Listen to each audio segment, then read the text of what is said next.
Well, good morning. Back again on Mirador Television, broadcasting from the White Hart Hotel in Lewes, East Sussex. Dominating the headlines this morning, energy matters again. So here is with our own Mr. Energy Matters, Stuart Dolby. Good morning, everybody. The Gossip of the Boulevards, as you well know, is talking about Rishi Sunak sort of allowing licenses for oil in the North Sea.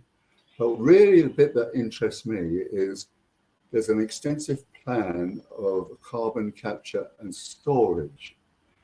And I can tell Rishi from this moment on, he ain't going to get anywhere with that. Okay, but let's start off with the North Sea. Right. Okay. At the moment, the total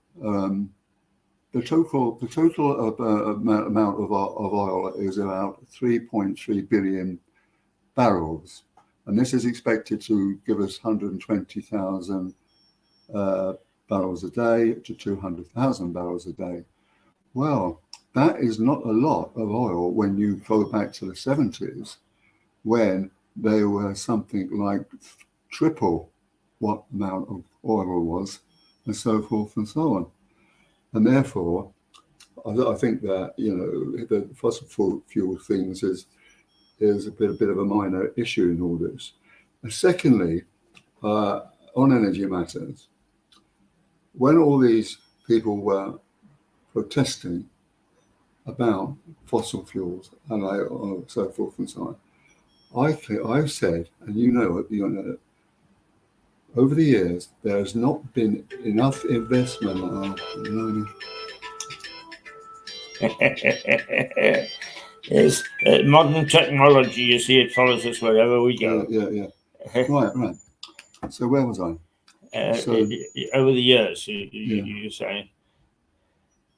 Well, over the years, yeah. So there's been a depletion, I would say, of oil. But that might mean that they will give it also for oil fields in the west of Shetland. There's huge welfares there, and the BP certainly were trying to get into it. Right? And I was in the oil business, At least I knew all the players. Yes, indeed. And in fact, I knew a company called the Faroe Islands, which tried to drill in the west of Ireland, and they run upon igneous rock, which, breaks a drill before it can actually break up in the morning. Yeah. And so I would have thought that Mr. BP ought to have a better research. I really do feel, because there might not be enough oil around as he thinks, and Rishi Sunak thinks. Yeah. But then if you come to the situation of carbon capture storage, what the story is there, we first knew about carbon capture through Lenin. Why would that be? Because part of the Soviet empire there included the Caucasus. Well, there's more oil than you can fill a bath with, and so forth and so on. So they just didn't know how to do the CCS.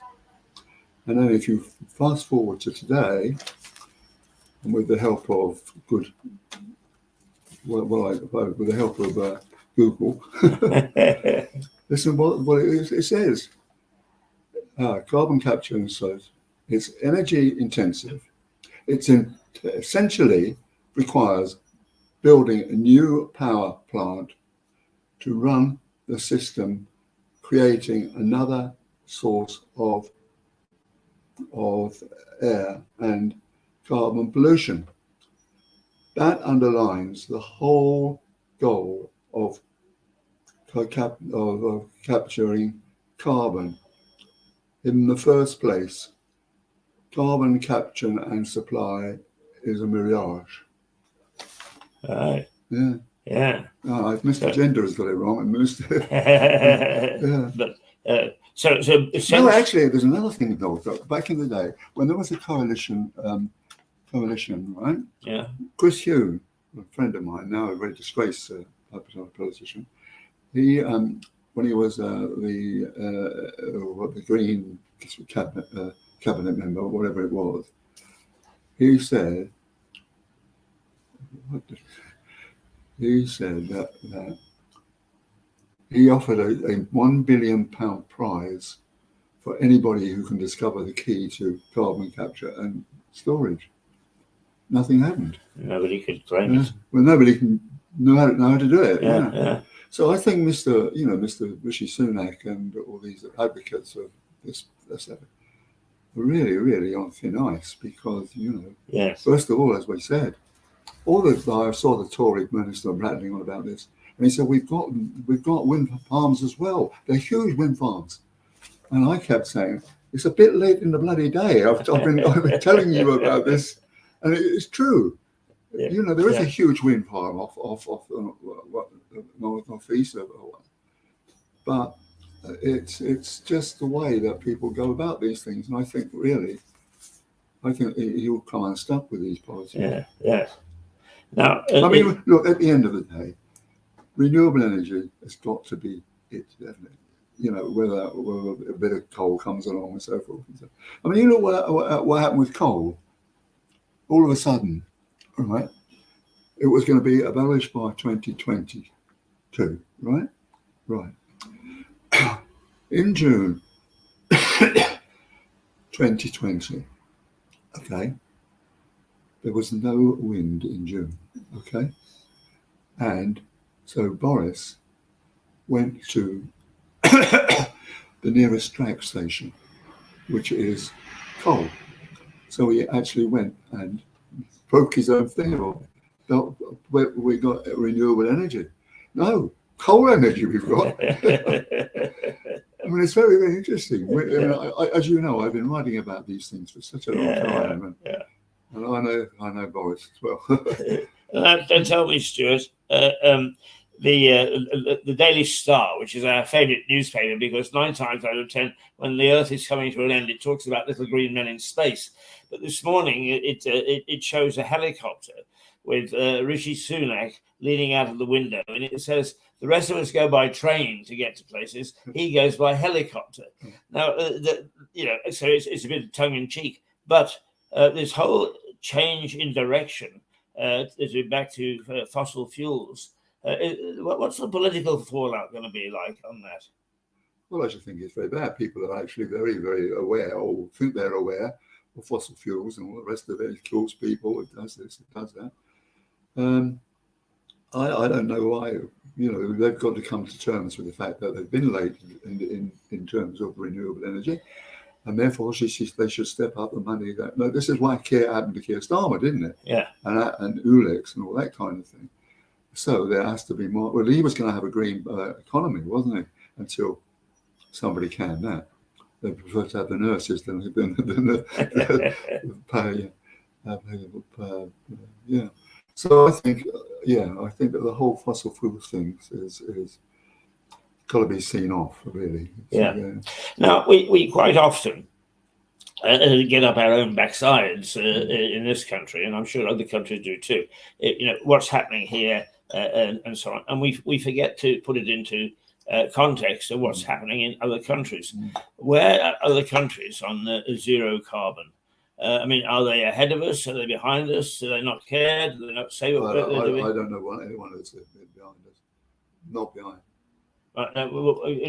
Tell us what's happening abroad then. Well, as far as I know, what we're talking about now, carbon capture and storage. Yeah. I don't know of anywhere else who managed to crack the safety. Right. So, what sort of policies have we got? The Scandinavian countries are famous for leading on clean stuff and so on and so forth. But we then tend to talk about the miracle that is Germany, the miracle that is France, the miracle that is Poland, and so on, without ever taking into account whether they're using fossil fuels or whether they're on a carbon zero policy. Have you got a broad view of things? I can tell you that Norway occupies more than half of the North Sea. Right. So they're not going to be worried about carbon capture and storage. Right. And I've not heard of anybody trying to do carbon capture storage because it's just so difficult to do. You see, once you've done it, the air gets in, and then the bloody stuff starts again. Yeah. Right. Yeah. So, is in terms of policy, are we ahead, behind? I mean, there's a lot of controversy in this country. What I'm pointing out is that controversy reflected in other countries across Europe and across the world? I really don't know. I don't know. You don't get a feel for other governments being in trouble because of their policies. Well, it's different. It's a different kind of thing, isn't it? I mean, if people talk about Japanese or Chinese and all the rest of it, and when I was doing mentoring, I was talking to a young Chinese lady, and she said, "Stuart, in everything, there's always more of us." People, so forth and so on. Yes. So whether it's like when China was doing hydrogen power, windmill power, and so forth. And so they got more windmills that you can get around the world in. But it's. I mean, you are a journalist of some considerable note. Yeah. I mean, unlike a lot of journalists who never leave a seat in Fleet Street or even in some of the provinces, is you've got a feel for the way people feel, and every time that we hit a glitch on carbon thing, is somebody suffers, right? Yeah. I mean, the Khan thing in London. Sadiq Khan thing is those people that will benefit from not having cars is the lots of people up in arms because it's going to stop them driving. Yeah. So there's always a yin and a yang. So how's the yin and yang? Well, you can see what Sadiq Khan, I've had dealings with, by the way, on the question of available housing. Sadiq Khan is trying to pay his way out of the problem by £12 so that people won't come in. Well, in fact, it hasn't worked, has it? Yeah, right. Well, if he charges 12 quid just to go into park his car or something, but it's not working. I mean, you go to London, cars are still missing by the puff. Yeah. But it's still uproar over this latest effort of his, isn't there? I mean, actually, Rishi has got involved, saying, "Hey, back off." Keir Starmer has got involved, saying, "Hey, back off! You're hurting our prospects." Yeah. So we lost the bypass because of what he was doing. Right. He was condoning punishments to get rid of fossil fuel. Yeah, that's right. Yeah. So, what's your feel? How's that going down with people generally? Because all we've got to go by are the headlines. But expert like you, dealing on a daily basis, and particularly, yes, Stuart has got a company called Green Barrel, and a very successful company it is too. What was the one that preceded that? Oil Barrel. Oil Barrel he's been a very successful player in this market, so you've got a feel for these things. And I'm really trying to get out of you, the politicians for whom both of us have a certain amount of disdain as they stride the globe, are doing one thing. Contempt, is how are the people? Not disdain, contempt. A stronger word. Get your words right. So how is all this stuff going down with people?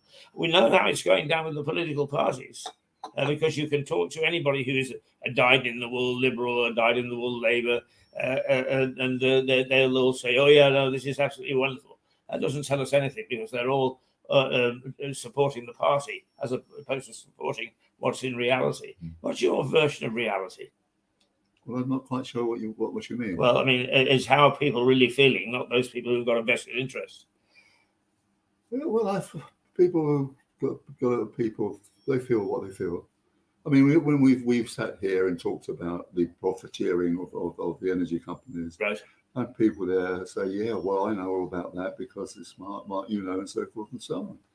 So you can get across to the public people. Right. I mean, I've now got 3,600 followers on my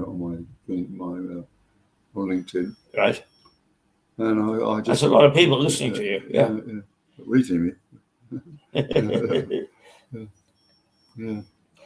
Right. Okay. Now, are there other things which are lurking, which because you are something of prophet.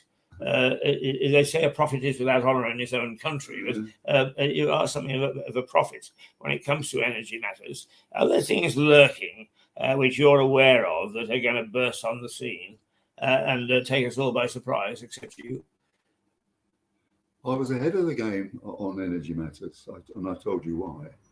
Because I've been following it since the coal strike in 1972. Yes. And I knew where it was going to lead. I'm sorry to boast, viewers, but I am pretty psychic. I mean, really. I'll give you one example. It's very good for betting, making bets, but I don't gamble, really. Right. So I actually, when Boris was in power, I had a bet. I went to Ladbrokes, and I'd never done this before, and I said, can you give me odds on Boris not having a second term? And I got 6-1. So, right, I got 600 quid. Right, the next thing you know, when we had the election, I said, I'm pretty sure that the Green Party will get more seats than anybody else. And what happened? Greens have got 17 seats, Lib Dems have got 15, and Labour's got 9. How did I know that? I don't know. Yeah. So psychic. Yeah, it's a feel for what's It's going been invaluable in my journalistic career. I just knew when Vietnam was going to have a sort of stuff up. I just knew about Bangladesh, and it's really quite a burden in some sort of ways. I'm not Madame Petrolenga on the pier saying, "Oh, I can see water in your life." Well, that is tell me, is one of the things that I found amusing was, as you know, we both been gypsies and trotted around the world, and I worked in Vancouver, and the west coast of Canada and the United States, very key. And in 1970, in fact, earlier than that, 1967, 68, there was a sense of patriots in the California Senate. And he said he forced through some legislation which meant that the California police, is that your guess? Right, you are. Okay, well, hang on a minute and you can go and get him, to have electric cars. And that was way back then. So the development has been very interesting. All right, well, Stuart's guest has arrived. We're going to say toodle pip for a minute, and he will be back in 10 minutes or so with his guest, so join us then. Toodle pip. Yeah, right. Okay.